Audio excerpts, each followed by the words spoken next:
The snowstorm hit at 11:47 p.m., but Mason Bryant didn't notice until he saw her, a figure hunched against the guardrail, brake lights painting her silhouette red in the swirling white chaos. Before we dive in, tell us where you're watching from tonight, and when this story ends, don't forget to rate it from 0 to 10. Trust me, you'll want to. Mason slowed his pickup truck, windshield wipers fighting a losing battle against the blizzard. The woman stood beside a silver sedan tilted at an angle that screamed dead engine, her breath forming desperate clouds in the frigid air.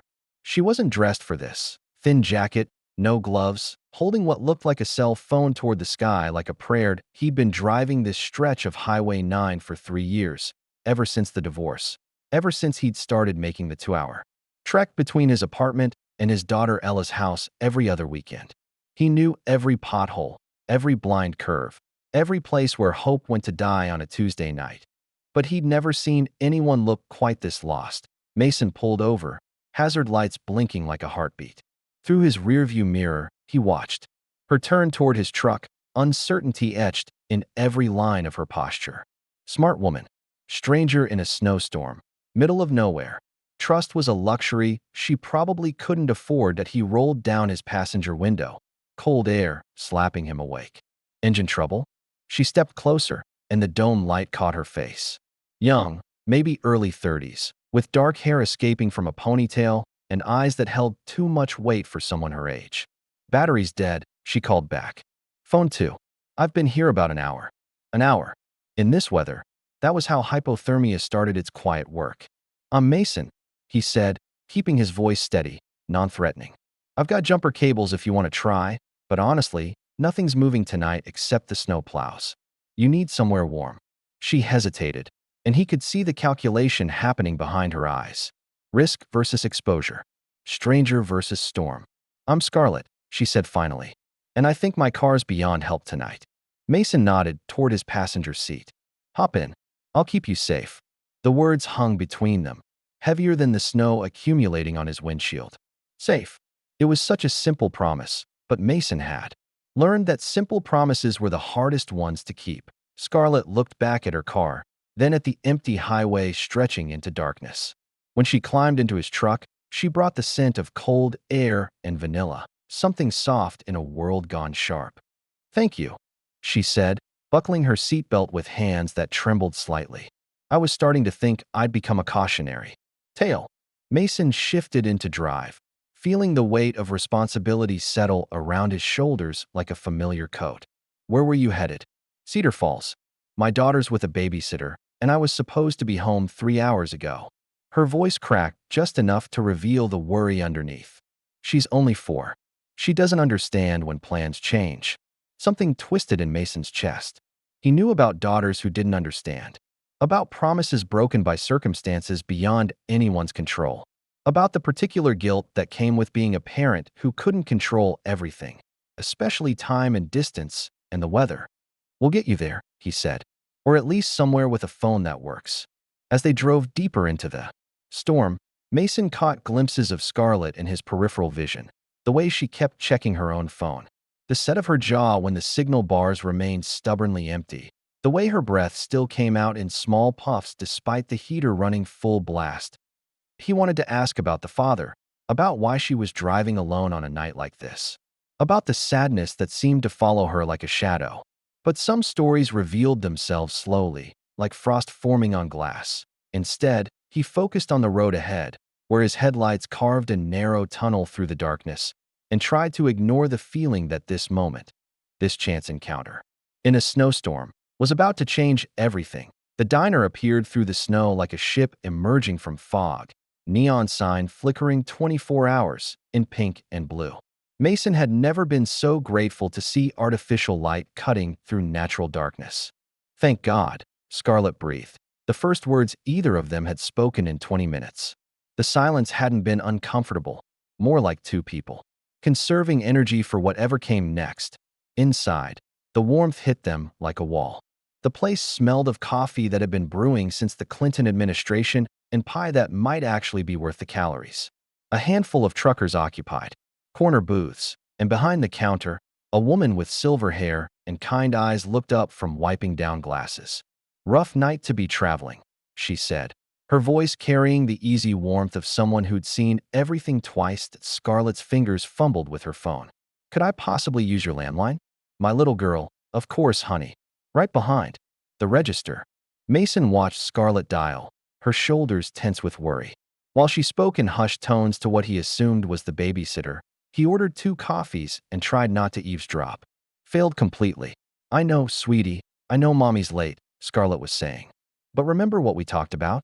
Sometimes, the weather makes roads tricky, like when it's too slippery for cars to go fast. Yes, I promise I'll read you 3 stories when I get home. No, 2.5 stories isn't a real number, Riley. Riley. The name made Mason smile despite everything. For years old and already negotiating like a lawyer, Scarlett returned to the booth, sliding across the cracked vinyl seat. She's okay. Worried, but okay. Mrs. Chun says the roads into Cedar Falls are completely blocked. They're not even attempting to plow until morning. So we wait, Mason said, pushing the coffee toward her. We. She wrapped her hands around the mug like it was a lifeline. You don't have to. I mean, you've already done so much. I'm sure you have somewhere to be. Mason thought about his empty apartment, about the silence that greeted him every other Sunday when he drove home from Ella's house, about the way loneliness had become such a constant companion that he'd stopped noticing its weight. Actually, I don't. He stirred his coffee, buying time. My daughter's with her mom this weekend. Has been for the past 3 years, every other weekend, court-mandated precision. Something shifted in Scarlett's expression. Recognition, maybe. The particular. Understanding that passes between people who've had their lives rearranged by legal documents. Divorce? She asked quietly. Messiest kind. The kind where everyone loses something they can't get back. Mason looked out the window, where snow continued to fall like the sky was dumping all its sadness at once. What about you? Riley's father. Scarlett's. Hands stilled around her coffee cup. Car accident. 8 months ago. He was coming home from a late shift at the hospital. He was a nurse, and someone ran a red light. The words landed heavy in the space between them. Mason felt his chest tighten with the familiar ache of recognizing someone else's loss. Different circumstances, same geography of grief. I'm sorry, he said, and meant it in a way that went beyond politeness. Riley doesn't really understand yet. She keeps asking when Daddy's coming home from his long work trip. Scarlett's voice was steady, but Mason caught the tremor underneath. I was driving back from a grief counseling group tonight. First time I've been to one. Thought maybe it was time to, I don't know, start figuring out how to be okay again. The vulnerability in her admission made Mason's throat tight. Here was a woman trying to rebuild herself one small brave choice at a time, and she'd ended up stranded in a snowstorm with a stranger who understood more than she could possibly know. How's that going? He asked. The figuring out part. She laughed, but it wasn't bitter. Well, my car died. I'm stuck in a diner with someone I've known for exactly 47 minutes, and somehow this feels like the most normal I've felt in months. So either I'm making progress or I've completely lost my mind. Could be both, Mason said. In my experience, progress and insanity look pretty similar from the inside.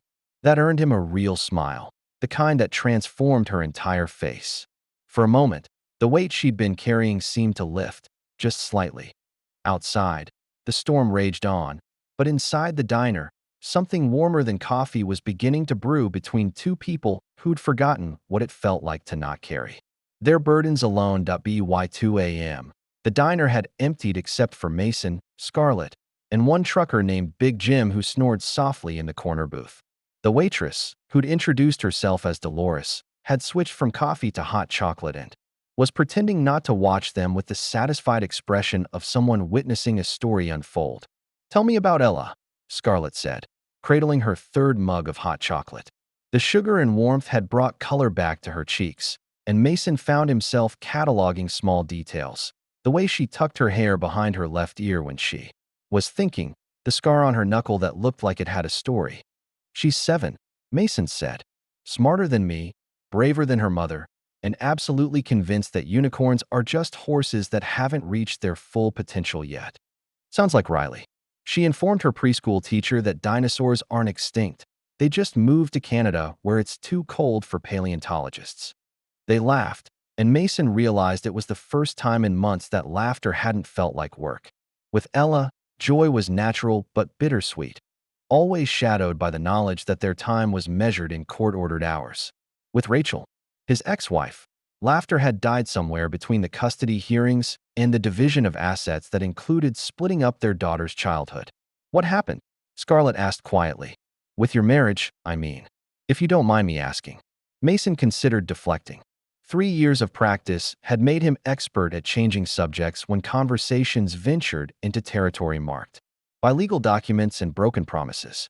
But something about the storm outside, the artificial warmth of the diner, and the way Scarlett listened, really listened, with her whole attention, made honesty feel possible. "I wasn't enough," he said. Simply, Rachel needed someone who could provide more than a mechanic's salary and weekend adventures. She found him in her yoga instructor, who happened to also be a financial advisor with a house in the suburbs and a portfolio that didn't require checking the bank balance before grocery shopping. Ouch! Scarlett winced. The yoga instructor. Detail feels unnecessarily cruel, right? I mean, pick someone who doesn't bend in ways that make me feel inadequate about my own flexibility. Mason shook his head. The worst part was, she wasn't wrong. About the financial stuff, I mean. I couldn't give Ella the stability that comes with a college fund and health insurance that doesn't require praying you don't get sick. But you could. Give her other things. Like what? Like a father who shows up in snowstorms for strangers. Like someone who doesn't run when things get complicated. Scarlett met his eyes. Riley's dad was wonderful, but he worked 60-hour weeks at the hospital. I used to joke that she'd recognize him better in scrubs than in regular clothes. I'd give anything for him to have been the kind of man who pulled over for someone stranded on the side of the road. The weight of her words settled between them. Mason felt something shift in his chest, not healing exactly, but maybe the first recognition that his own story might be more complex than the simple narrative of failure he'd been carrying. "Can I ask you something?" he said. "Shoot. What were you really doing out here tonight? I mean, Cedar Falls has grief counseling groups. You didn't have to drive 2 hours in a snowstorm." Scarlett's hands stilled around her mug. For a moment, Mason thought he'd pushed too far, crossed a line that 3 hours of conversation hadn't yet earned him permission to cross. "The counselor in Cedar Falls knew David," she said finally. "My husband. They worked together sometimes, when the hospital needed outside grief counselors for families who'd lost someone. Every time I tried to talk about him, I could see her remembering him in scrubs, remembering conversations they'd had. It felt like trying to grieve in front of an audience." She paused, gathering words. "I needed to talk about David to someone who never knew him. Someone who could hear about Riley's nightmares and my panic attacks and the way I still set 2 plates for dinner sometimes, without seeing his face in their mind." Mason nodded. Anonymous grief. Exactly. Except apparently. Anonymous grief requires driving through blizzards and getting stranded with strangers who understand more than they should. Outside, the snow had slowed from fury to persistence, still falling but without the earlier violence. Dolores refilled their mugs without being asked and whispered something about the radio, saying highways might reopen by dawn. Dawn still. For hours away, Mason said. "Good," Scarlett replied, surprising them both. "I'm not ready to go back to being the grieving widow who can't figure out how to fix her garbage disposal."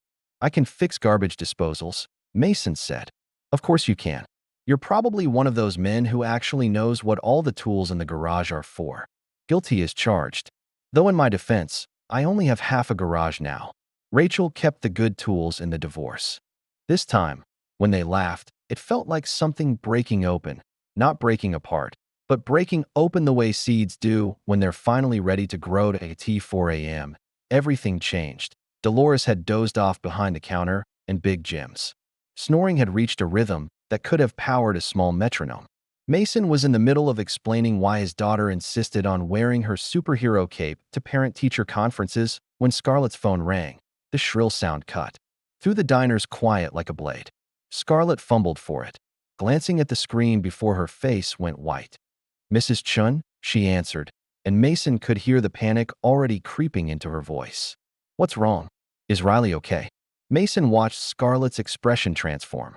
As she listened, watched her free hand move instinctively to her throat, a gesture he was beginning to recognize as her tell when worry spiked into fear. How high? Since when? No, no, you did the right thing calling. I'll be there as soon as I can, but the roads. I know.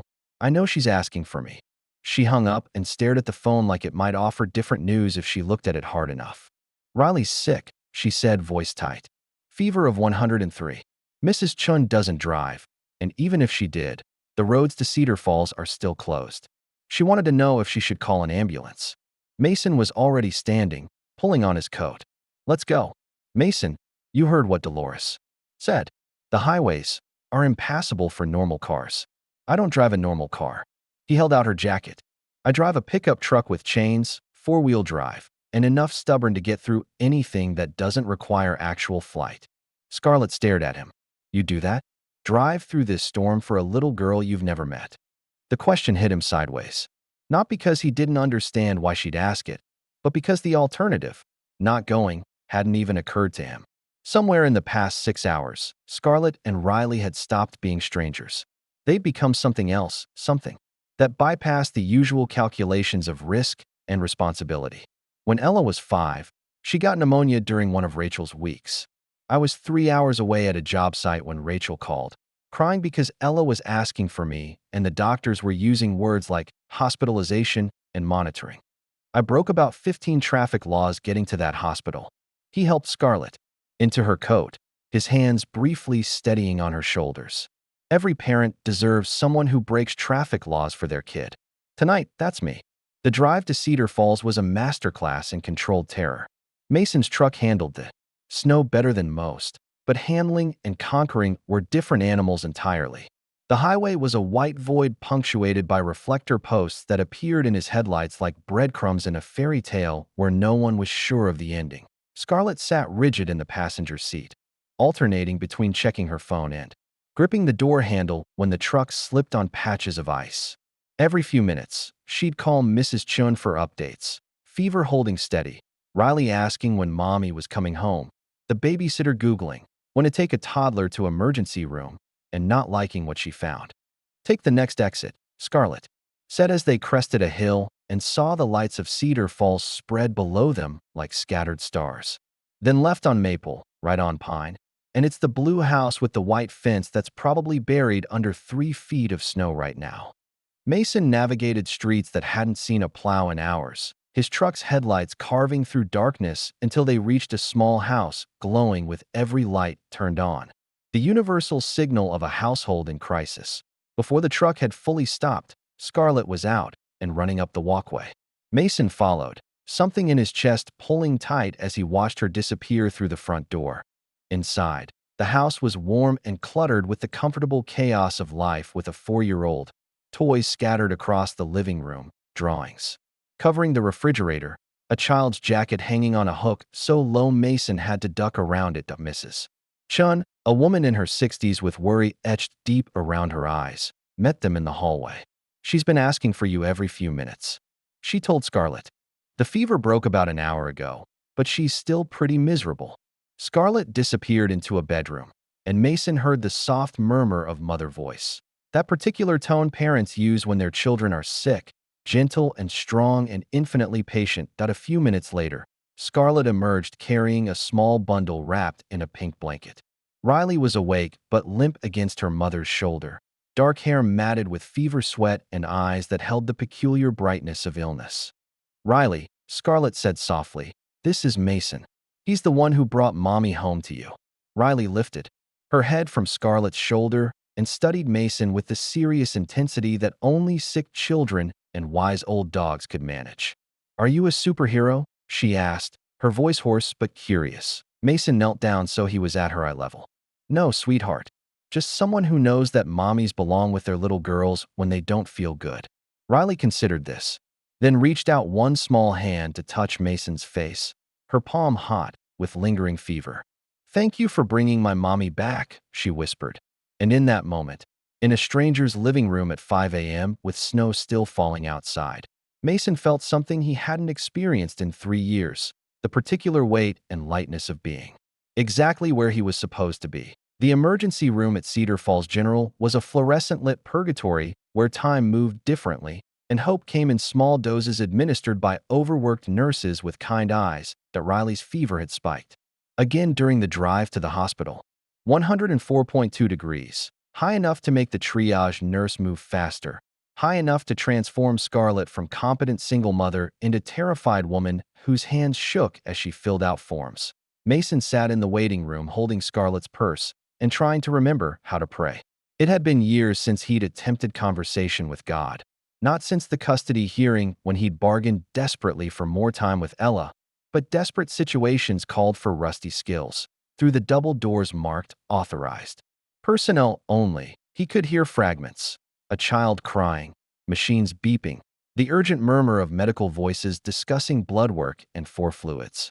Scarlett hadn't come out in 2 hours. His phone buzzed. A text from his ex-wife. Ella's asking if you can pick her up early Sunday. Something about showing you her science project. Mason stared at the message, reality crashing back like cold water.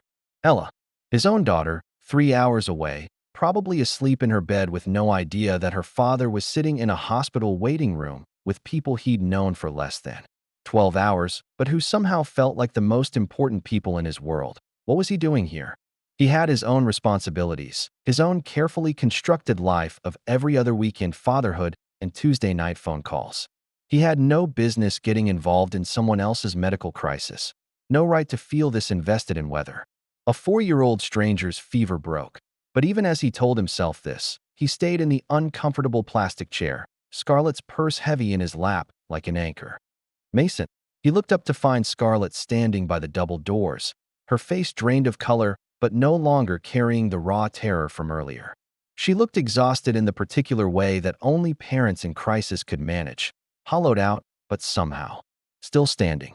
How is she? Better. They think it's just a virus, but they want to keep her overnight for observation. The fever was high enough to cause some concern about. She paused, swallowing hard. About seizures. But the worst seems to be over.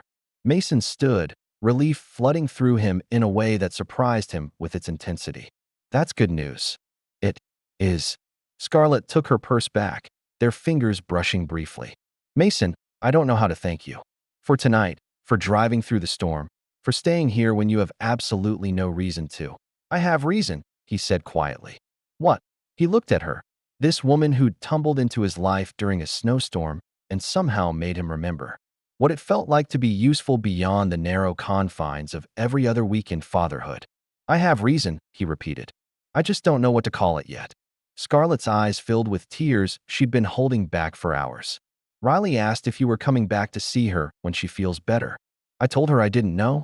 That you have your own life, your own daughter. What did she say? She said maybe we could all be friends. That sick people need extra friends, and you seemed like the friend-making type. Mason laughed, a sound that felt foreign in the antiseptic air of the hospital waiting room. The friend-making type? Her words, not mine. Though she's not wrong. You do seem like the type of person who collects strays. Is that what you are? A stray? Scarlett considered this, tilting her head in a way that reminded him of Riley assessing whether he was superhero material. Maybe. Are you? Before Mason could answer, his phone rang. Ella's name on the screen, which was impossible because it was 6 a.m. and 7-year-olds didn't wake up at 6 a.m. unless something was wrong. Dad. Ella's voice was small, scared. Mom's in the bathroom throwing up, and she told me to call you. I think she's really sick. Mason's world tilted sideways. Sweetie, is Mom conscious? Can she talk? She's talking, but she sounds scary. She said something about food poisoning from that sushi place. Dad, I'm scared. Mason looked at Scarlett, who was watching his face with growing understanding. I'll be right there, baby girl. Can you stay on the phone with me while I drive? Yes. Dad, will you sing the song? Which song? The one about brave little girls who can handle anything for 15 minutes at a time. Mason's throat tightened. It was a song he'd made up during the worst of the divorce, when Ella was afraid of everything changing and he needed to teach her that courage came in small, manageable pieces. I'll sing the whole way there, he promised. He hung up and looked at Scarlett, who was already reaching for her coat. Go, she said. Ella needs you. Scarlett, this is what parents do. We show up when we're needed, even when the timing is terrible and the world feels like it's falling apart. She touched his arm. Riley and I will be okay. We're good at okay. Mason wanted to argue, wanted to find a way to be in two places at once, wanted to somehow honor both the pull toward this new connection and the bone-deep responsibility to his own child. Instead, he kissed Scarlett's forehead, brief, gentle, a promise he couldn't articulate, and headed for the door. Behind him, she called out, "Mason, you're the friend-making type too." 3 weeks later, Mason stood in his garage at 7 p.m. on a Wednesday, elbow deep in the engine of Scarlett's resurrected sedan, while Riley supervised from her perch on his workbench. "The sparkly thing is loose again," she announced, pointing at nothing in particular with the confidence of someone who'd declared herself an automotive expert after watching Mason change her mother's oil. "The sparkly thing?" Mason wiped his hands on a rag, fighting a smile. "The round, sparkly thing that spins. It looks sad." Mason followed her gaze to the alternator, which was neither sparkly nor sad, but definitely needed attention. "You're absolutely right. Good eye, kiddo." Riley beamed and swung her legs, hitting the workbench with a rhythm that would have driven him crazy if it had been anyone else. But Riley had a way of making even her nervous energy feel like music. The past 3 weeks had been a strange dance of integration. After the night at the hospital, after the emergency trip to help Rachel with food poisoning that turned out to be a 12-hour stomach bug, after a dozen small crises that pulled Mason in different directions, something had shifted. It started with a text from Scarlett. "Riley wants to know if car mechanics make house calls. Ours apparently speaks her language." Then a coffee meeting while Riley was at preschool. Then dinner at the diner where they'd waited out the storm, this time with both girls, watching Ella teach Riley how to build structural masterpieces out of sugar packets while they talked about everything except what was happening between them. Now, Riley spent afternoons in his garage while Scarlett worked late at the insurance office, and Ella had started referring to them as Mason's other family, which should have panicked him but instead felt surprisingly right. "Daddy Mason?" Mason looked up from the engine. Riley had been testing out different names for him over the past week. Uncle Mason, Mr. Mason, Mason the car fixer, but this was new. "What is it, sweetheart? When you fix Mommy's car, does that mean you're fixing Mommy too?" The question hit him like a wrench to the chest. He set down his tools and really looked at her. This 4-year-old who saw the world with the clarity that came from losing one parent and learning to trust another. "What do you mean?" Riley climbed down from the workbench and walked over to him, grease-stained hands finding his face the way she had that first night. "Mommy cries less now, since you started fixing our stuff. I thought maybe fixing broken things makes sad people less sad." Mason knelt down so they were eye level, this conversation suddenly feeling more important than alternators and oil changes. "I think," he said carefully, "that sometimes when people feel useful, when they feel needed, it helps them feel less sad too. Fixing your mom's car makes me feel useful. Do we make you feel needed?" The honesty in her voice, the way she asked, without guile or manipulation, just seeking to understand her place in his world, it broke something open in Mason's chest. "Yeah, kiddo, you and your mom make me feel very needed." Riley nodded sagely. "Good, because we need you too, not just for car stuff, for the other stuff." "What other stuff?"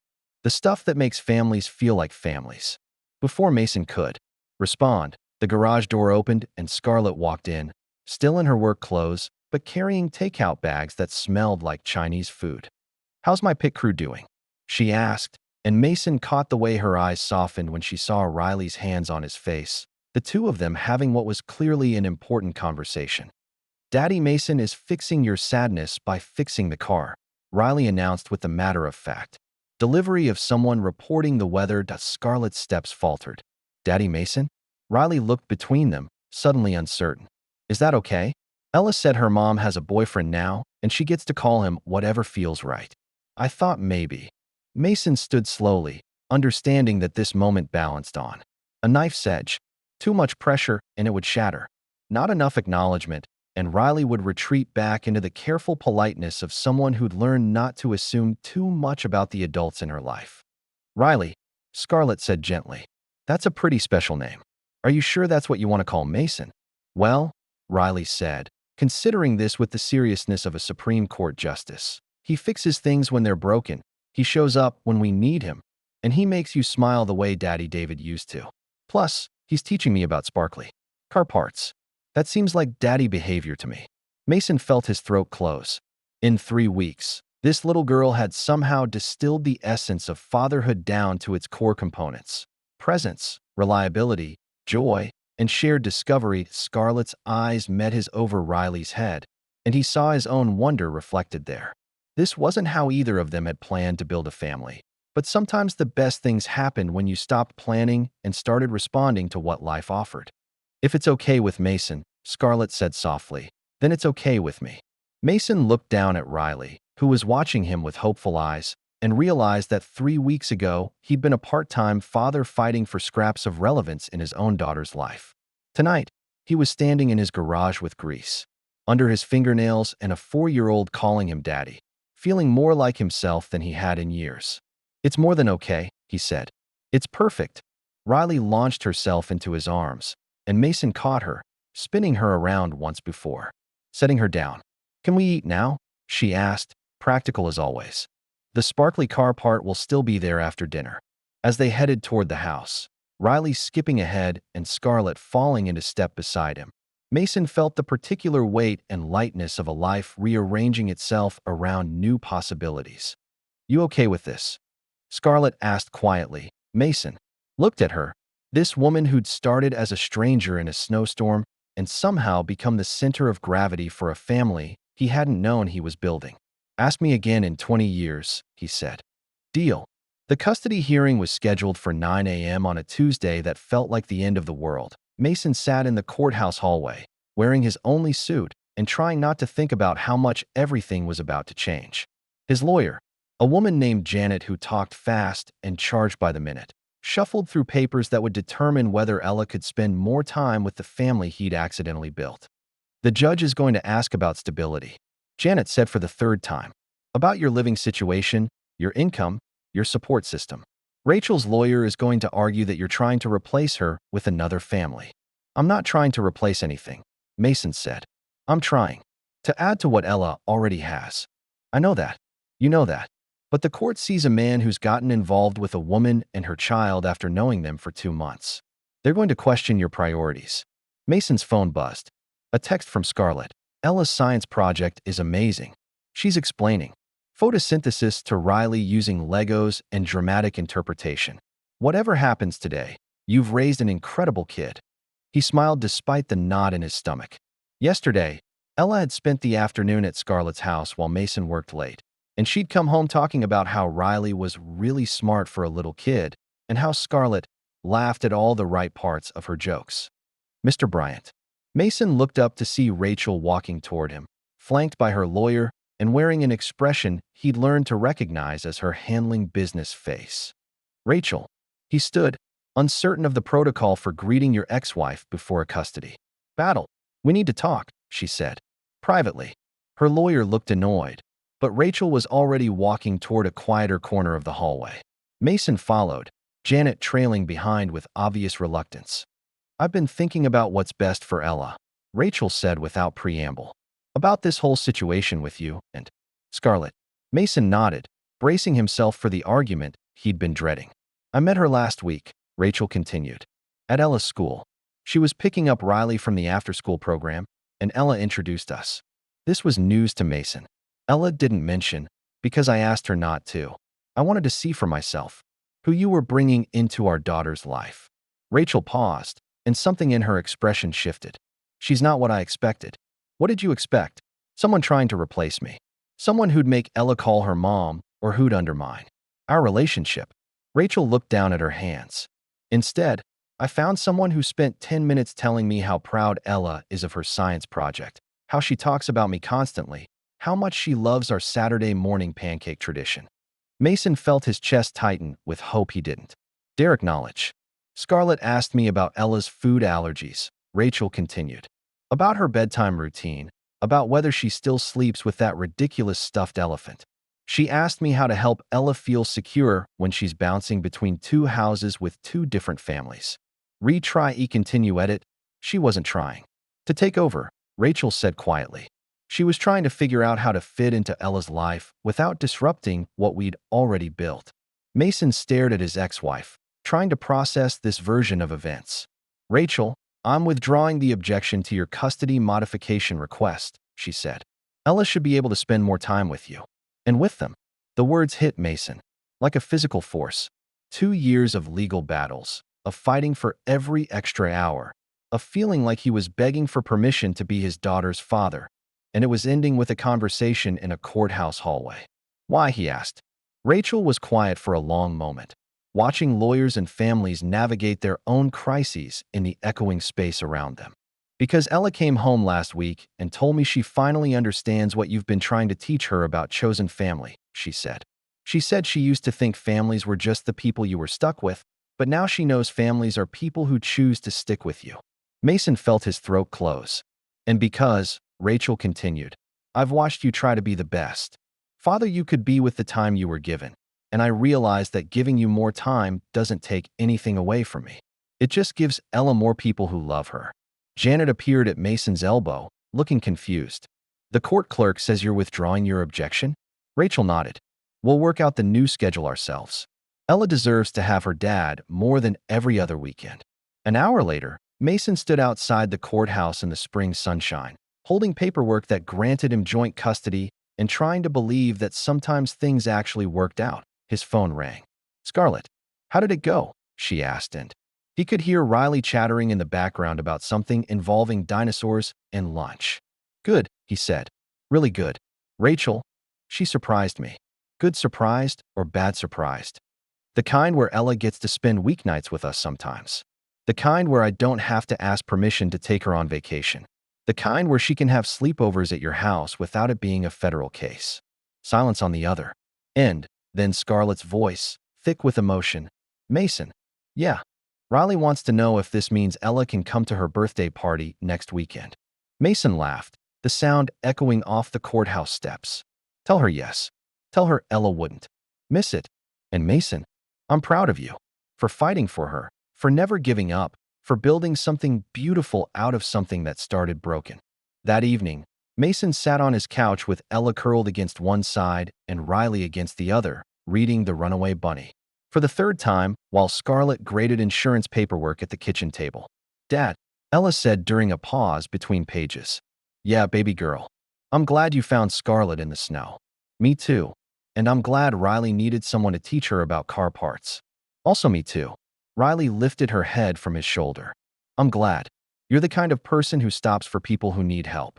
Mason looked around his living room, at Scarlett's reading glasses on his coffee table, at Riley's drawings covering his refrigerator, at Ella's homework spread across the couch, and realized this was what happiness looked like.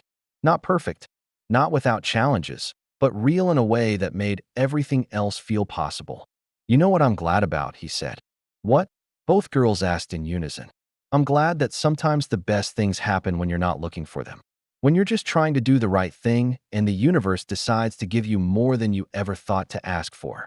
Scarlett looked up from her paperwork and smiled at him across the room, and Mason felt the particular contentment that comes from being exactly where you belong. 1 year later, Mason stood in his driveway at 6 a.m., loading camping gear into his truck while two little girls argued about whether marshmallows counted as a breakfast food. They have sugar, Ella pointed out with 7-year-old logic. Cereal has sugar. Therefore, marshmallows are cereal. That's not how science works, Riley countered, now 5 and convinced of her intellectual superiority. You can't just add therefore to make wrong things right. Actually, Scarlett said, emerging from the house with coffee and the particular patience that came with managing pre-dawn child philosophers. Marshmallows for breakfast is a camping tradition. Like wearing the same shirt 3 days in a row, and not brushing your teeth until Sunday. Both girls cheered. Mason caught Scarlett's hand as she passed him the thermos, squeezing gently. You realize you've just committed us to a weekend of pure sugar and questionable hygiene, he said. I've committed us to a weekend where the biggest decisions are s'mores versus hot dogs, and whether the tent faces east or west, she replied. After the year we've had, that sounds like paradise. The year had been a masterclass in blended family logistics. School plays where 4 adults sat together cheering for 2 kids. Birthday parties that required careful coordination of divorced parents and chosen families. Homework supervision that involved 3 different learning styles and one teenager's conviction that algebra was a government conspiracy. But it had also been the year Ella started calling Scarlett bonus mom, and Riley stopped asking when her daddy was coming home from his long work trip. The year Mason learned that love didn't actually require complex scheduling and legal documents. It just required showing up, consistently, for the ordinary moments that built a life. Everyone buckled. Mason called as the girls climbed into the truck. "Dad," Ella said with the exasperation of someone forced to state the obvious. "We've been taking road trips for literally a whole year. We know about seat belts." "And car snacks," Riley added. "And the song about the 99 bottles. And how to play I Spy without fighting," Ella continued. "Okay, okay." Mason laughed, starting the engine. "I get it. You're professionals." As they pulled out of the driveway, Mason caught sight of his neighbor, an elderly man named Frank who'd lived alone since his wife died and who'd taken to sitting on his porch every morning to wave at the organized chaos of their departures. Frank raised his coffee mug in salute, and Mason honked once in response. It was a small ritual, but one that made Mason feel part of something larger than his own family unit. Part of a community of people who understood that happiness often looked different than you'd planned. 2 hours into the drive, with the girls asleep in the back seat and NPR playing softly on the radio, Scarlett reached over and took Mason's hand. "I've been thinking," she said. Dangerous words from someone holding my coffee hostage. She smiled but didn't let go of his hand. "About that conversation we had last month. About making this official." Mason's pulse quickened. They'd been dancing around the marriage question for months, both of them gun-shy from previous relationships, but unable to ignore the fact that they'd built something worth protecting. And I think Riley's right. About the friend thing. Mason raised an eyebrow. "You're going to have to be more specific. Riley has a lot of opinions about friendship. She said you can tell the difference between regular friends and forever friends, because forever friends are the ones you trust with your worst days and your best dreams." Scarlett paused. "You've seen me at 3 a.m. with a sick kid, dealing with insurance companies, trying to figure out how to be a single mom. You've seen me at my absolute worst. And you stayed. Not just stayed. You showed up with jumper cables and hot chocolate and a willingness to drive through blizzards." She turned to look at him. "You're my forever friend, Mason Bryant." Mason pulled into a rest stop, needing to see her face for this conversation. In the back seat, the girls slept on, Ella's head on Riley's shoulder in a way that spoke of sibling comfort. "Scarlett Hayes," he said, turning to face her fully. "Are you proposing to me in a truck stop parking lot while our children sleep in the back seat?" "I'm saying that if you asked, I'd say yes." She smiled. "But I'm also saying that a truck stop proposal seems very on-brand for us." Mason laughed, the sound fuller and richer than anything he'd produced in his pre-Scarlett life. "I love you," he said. "I love the way you see possibility in broken-down cars and stranded strangers. I love the way you've made space in your life for my chaos. I love watching you mother both of our girls like they've always been ours." "Is that a yes?" "That's a let me do this properly when we get to the campsite, and I can at least pretend. I planned this. Deal. But for the record, I don't need properly. I just need you." That night, around a campfire that Riley insisted looked like a dragon's mouth and Ella declared scientifically perfect for optimal marshmallow roasting, Mason got down on one knee on a patch of pine needles and asked Scarlett to marry him with a ring he'd been carrying in his pocket for 3 weeks. She said yes before he finished the question. The girls cheered and immediately began planning a wedding that would apparently involve unicorns, dinosaurs, and a cake shaped like a truck. Mason listened to their elaborate schemes and looked at Scarlett across the fire. This woman who'd turned his every other weekend life into something daily and beautiful and impossibly full. Later, after the girls were asleep in the tent and Scarlett sat by the dying fire, she leaned against his shoulder and said quietly, "You know what's funny?" "What?" "A year ago, I was driving through a snowstorm thinking my life was just about survival. Making it through each day, keeping Riley safe, figuring out how to be enough for both of us." She paused. "I never imagined I could want more than just getting by. And now I want everything. Marriage and family dinners and school plays where we take up an entire row. I want to fight about chores and coordinate carpool schedules and teach the girls how to drive stick shift." She turned to look at him. "I want a life so full of ordinary moments that we forget how extraordinary it is to choose each other every Single day. Mason kissed the top of her head, breathing in the scent of campfire smoke and the vanilla perfume she'd worn since that first night at the diner. So we'll take everything, he said. The ordinary and the extraordinary and all the beautiful chaos in between. Above them, stars wheeled across a sky so clear it felt like a promise. In the tent behind them, two little girls dreamed of marshmallow breakfasts and forever families and fathers who showed up in snowstorms. And in that moment, surrounded by the quiet sounds of a world at peace, Mason Bryant understood that sometimes the best stories don't start with once upon a time. Sometimes they start with a stranger by the side of the road and three simple words: hop in, I'll keep you safe. Sometimes they start with saying yes to the possibility that broken things can be beautiful, that love doesn't require perfection, and that the very best families are the ones you choose to build together, one ordinary, extraordinary day at a time. So there you have it. A story that started with a snowstorm and ended with s'mores around a campfire. If this story touched something in you, if it reminded you that hope shows up in the most unexpected places, I'd love to hear from you. Drop a comment telling me where you're watching from, and rate this story from 0 to 10. Because here's what I believe. Every single one of us is both the stranger on the side of the road and the person with jumper cables. We're all just looking for someone brave enough to pull over, roll down their window, and say those three magic words that change everything. Thanks for spending your time with Mason, Scarlett, and the girls. Until next time, keep your eyes open for the stories happening all around you. They're usually more beautiful than fiction,